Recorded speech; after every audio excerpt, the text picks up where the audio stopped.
Cette vidéo va concerner donc toujours de la législation sociale concernant la travailleuse enceinte. Euh, Comment se calcule l'indemnisation de la travailleuse enceinte, bien sûr, pendant la période d'écartement. Euh, c'est ce que je vais voir dans cette vidéo-ci. Donc voici le titre. Donc ici il peut se passer donc un cas d'écartement ou de travail à temps partiel. Elle peut notamment continuer à travailler, mais continuer à travailler à temps partiel, pourquoi pas. Ou alors tout simplement avoir un écartement pur et simple. Pur et simple. Hein, donc soit elle peut travailler à temps partiel, soit si on ne trouve pas une façon de faire, au niveau technique ou au niveau objectif, ben, un écartement, je veux dire, on cesse le contrat. Hein. On fait une suspension d'exécution de contrat, ce qu'on appelle une procédure d'écartement. Donc à ce moment-là, dans tous les cas de figure, elle peut prétendre à l'assurance maladie invalidité. Dans tous les cas de figure. Alors voyons voir comment ça se passe. Hypothèse 1, ben, si le travail, enfin si la travailleuse enceinte, TE c'est travailleuse enceinte, hein, bon c'est juste, voilà, c'est un diminutif, voilà, travailleuse enceinte, si elle accepte le deal de faire un changement de poste, et que ce changement de poste, pour bien sûr sa sécurité, hein, bon, on ne fait pas un changement de poste pour le plaisir, ici il s'agit d'une travailleuse enceinte, donc on va changer de poste parce que il a été dicté que bon, il y avait des risques pour sa santé, la santé de son enfant, notamment la santé et la sécurité de son enfant, et sa propre santé aussi. Bon, on change de poste, pourquoi pas. Cependant, en changeant de poste, euh, il y a peut-être une rémunération qui est de facto moindre. Alors, qui va payer? Ben, encore une fois, je viens de vous dire que c'est l'assurance maladie invalidité qui va s'occuper, voilà, des montants forfaitaires à calculer. Et pour ça, il faut voir les dispositions légales. Ça, c'est un premier cas de figure. Donc, elle accepte le deal, elle fait un changement de poste. Voilà, elle fait un changement de poste. Mais elle touche moins. Elle touche moins. Bon, une seconde hypothèse, c'est une personne qui travaille dans plusieurs boîtes. Supposons qu'elle ne va pas travailler dans 36 boîtes, mais enfin bref, si elle travaille dans deux boîtes, A et B, chacune avec une rémunération, hein, euh, voilà, la travailleuse enceinte ici possède plusieurs activités salariées, donc elle a un salaire, il n'y a pas de problème, c'est une activité payante, enfin qui paye, et suspend une ou des activités. Bon, ici on peut prendre elle cesse soit la A ou soit la B, voilà, une des deux activités. Donc elle fait une suspension de contrat, voire une dispense de travail. Voilà. Encore une fois, qui va payer? Ben, c'est l'ami. C'est l'ami qui va payer. Donc, vous voyez qu'il y a deux cas de figure. Le premier cas de figure ici, il y a un deal qui est fait, et bon, elle change de place, mais elle est payée moins. Là, elle possède deux places, elle travaille à deux emplacements, et là, bon, elle cesse une des activités. Ou elle travaille partiellement à une des activités.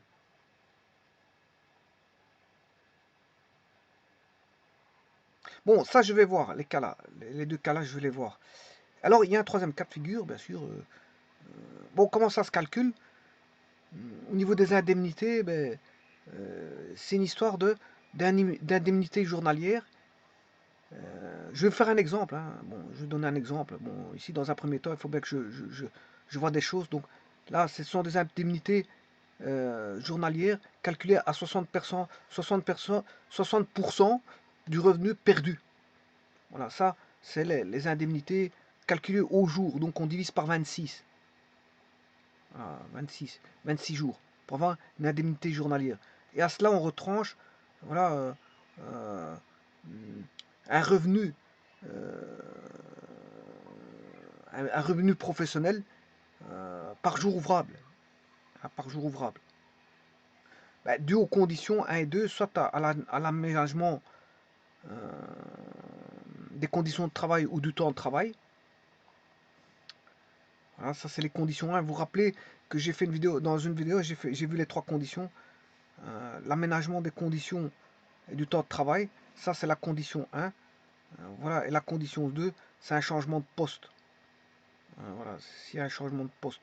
Condition 3, c'est, vous aurez compris que c'est, on écarte complètement, hein.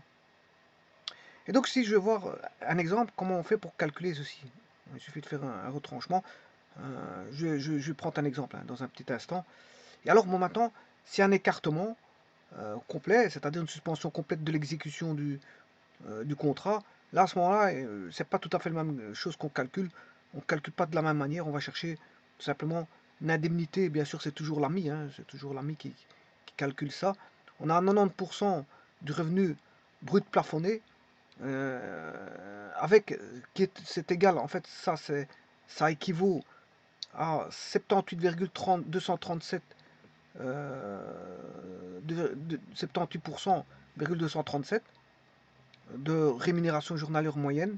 Voilà, ça équivaut à ça, à un revenu journalier moyenne. Alors, si vous voulez en savoir plus sur les rémunérations journalières moyennes, vous allez voir l'arrêté royal du 10 juin 2001 qui en parle. Et vous tapez rémunération journalière moyenne, et voilà comment ils vont définir les choses. Donc, ce sera calculé sur base de 90%, voilà, d'un revenu brut plafonné.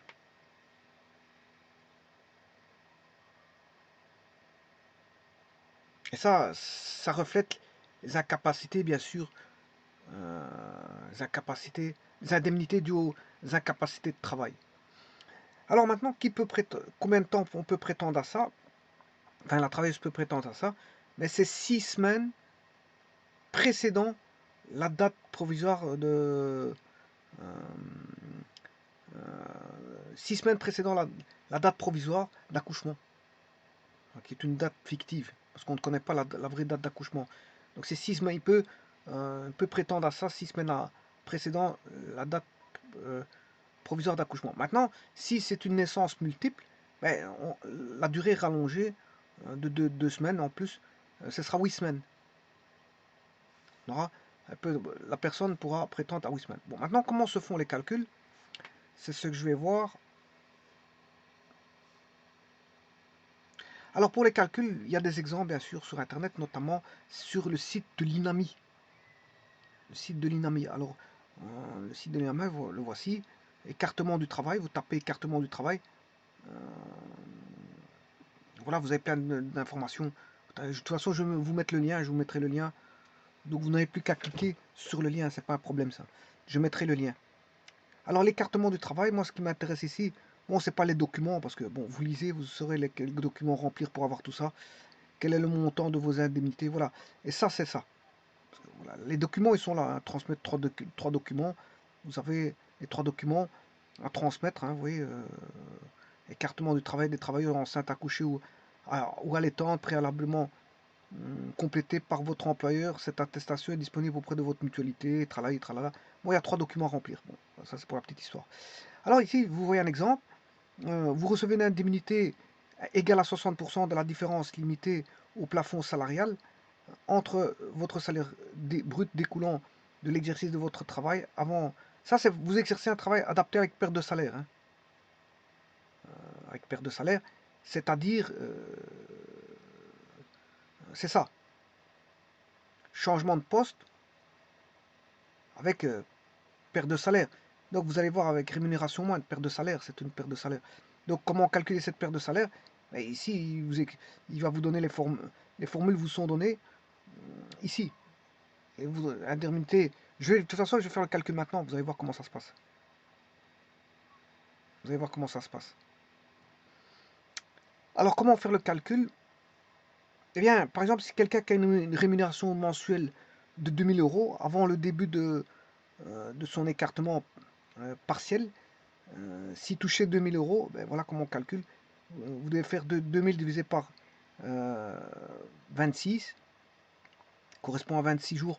Voilà, ça c'est 26 jours, c'est une rémunération, on va dire, un salaire journalier, hein, on divise par 26 jours.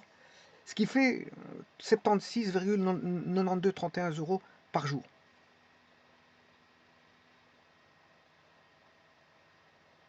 Alors, le travail adapté, ben, là, il est de 1150 euros. C'est un salaire mensuel aussi. Mais c'est le travail, le nouveau travail, bon, qui est adapté. Il est moindre, hein. Vous avez perdu ici quelque part pour arriver de 2000 je sais pas combien ça fait. Machine 2000 moins 1150. Je n'ai pas envie de calculer, hein, c'est juste ça. Oui, c'est quand même beaucoup, hein.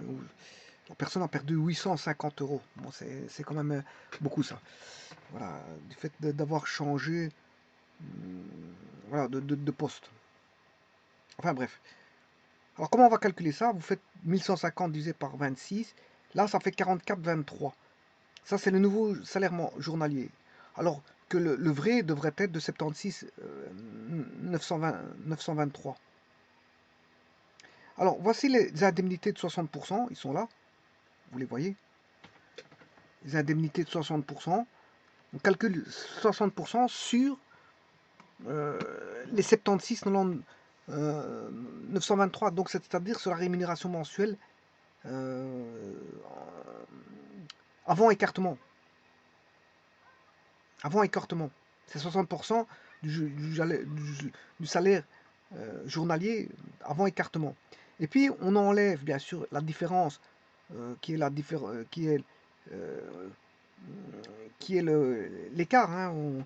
Donc ici, on calcule sur 60% de 76 pour moins lésé. Pourquoi on calcule pour moins lésé? Parce que si je fais directement 100% de 76 923, 76.923 moins 44,23, ça fait ouais, 32,69. Mais ici, on va calculer sur une base de 60%. Voilà. Sur une base de 60% on va rechercher 60%. Et puis, on fait la différence. Et ça, bien sûr, c'est par rapport au jour 44, c'est par rapport au nombre de jours ouvrables. Bah, ici, c'était 26 jours aussi. Donc, voilà. C'est les jours ouvrables en condition de changement de poste. Hein. Voilà, on est en changement de poste ici. Hein. Condition changement de poste. C'est condition 1.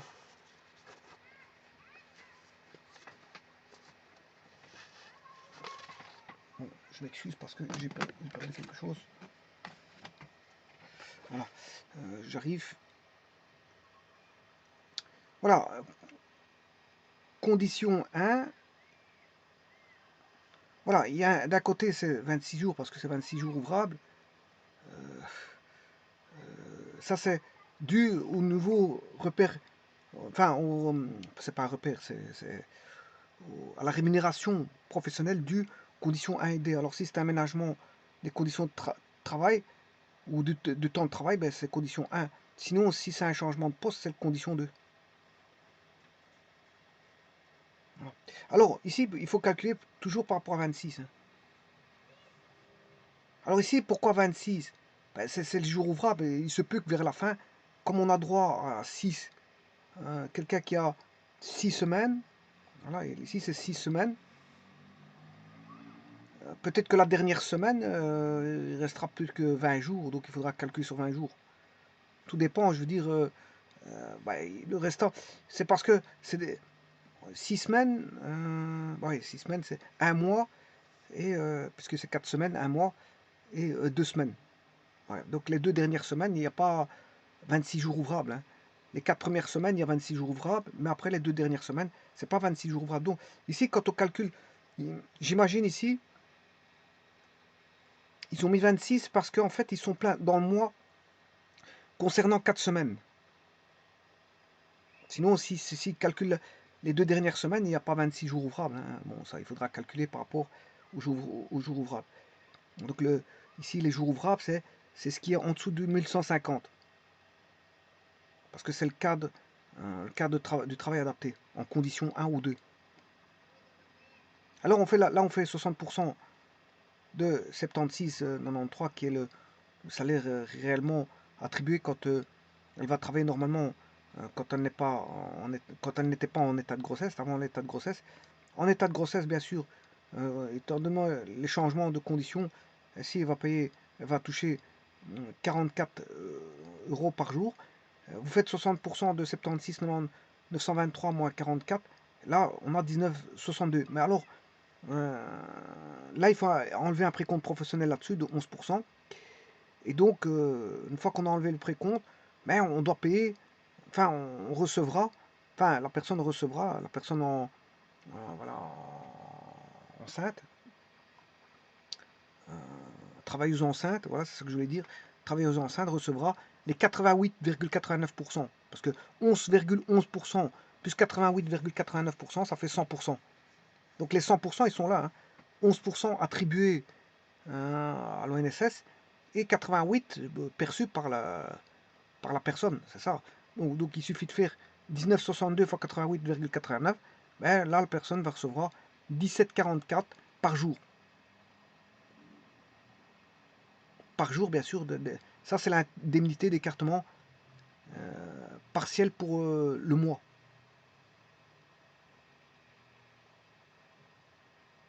Voilà. Alors maintenant, le deuxième exemple va concerner l'hypothèse 2.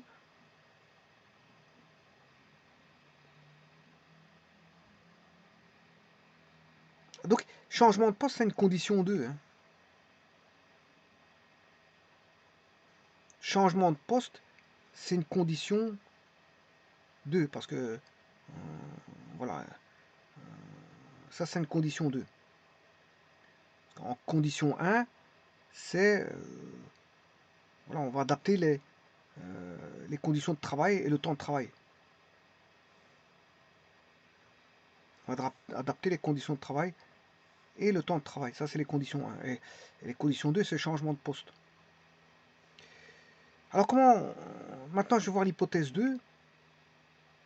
Alors, l'écartement complet, je vous ai expliqué que c'est 90%. Et là, il n'y a rien à faire. C'est 90% de revenus bruts plafonnés. Et là, voilà, on calcule à 78,237% de la rémunération journalière moyenne. Ou si vous voulez, 90% de revenus bruts plafonnés. Bon, là, c'est 90%, point à la ligne. Voilà. Mais maintenant, je vais faire le cas de l'hypothèse 2. Voilà, possède plusieurs activités, salarié, une suspension de contrat, une dispense de travail de l'un ou l'autre. Et justement, il y a un cas de figure comme ça ici, donc dans le site de l'INAMI. Voilà. Vous exercez 2 emplois salariés et, bon, je vais essayer d'agrandir ça.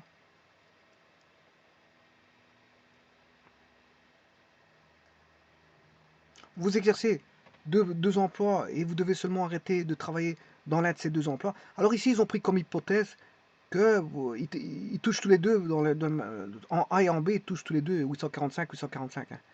Voilà, si elle touchait auparavant 845, 845 en A, eh bien voilà, elle va estomper, on va lui estomper, on va lui faire arrêter auprès de l'employeur A, mais vous pouvez continuer autre. Voilà, elle arrête chez le A, mais elle continue à travailler chez le B. Voilà, et les indemnités calculées, ben, voilà, il faut aller rechercher 840, encore une fois, fois les 60% comme tout à l'heure, hein, ce qui fait de 845, ce qui fait 26 euros par jour, ça fait 19,50. 19,50, ça c'est le revenu, voilà, calculé sur 60, base de 60%. Et là, elle peut prétendre à une indemnité journalière d'écartement partiel de, bien sûr, de ces 19,50, sur laquelle la mutualité retient un précompte de 11,11. Donc, elle va toucher, voilà, 88. Voilà. Donc ici, on calcule en direct. Hein. C'est 60% point. Hein. Bon, on ne fait pas une soustraction avec les jours ouvrables. Hein. Sachant qu'elle a un deuxième salaire. Hein.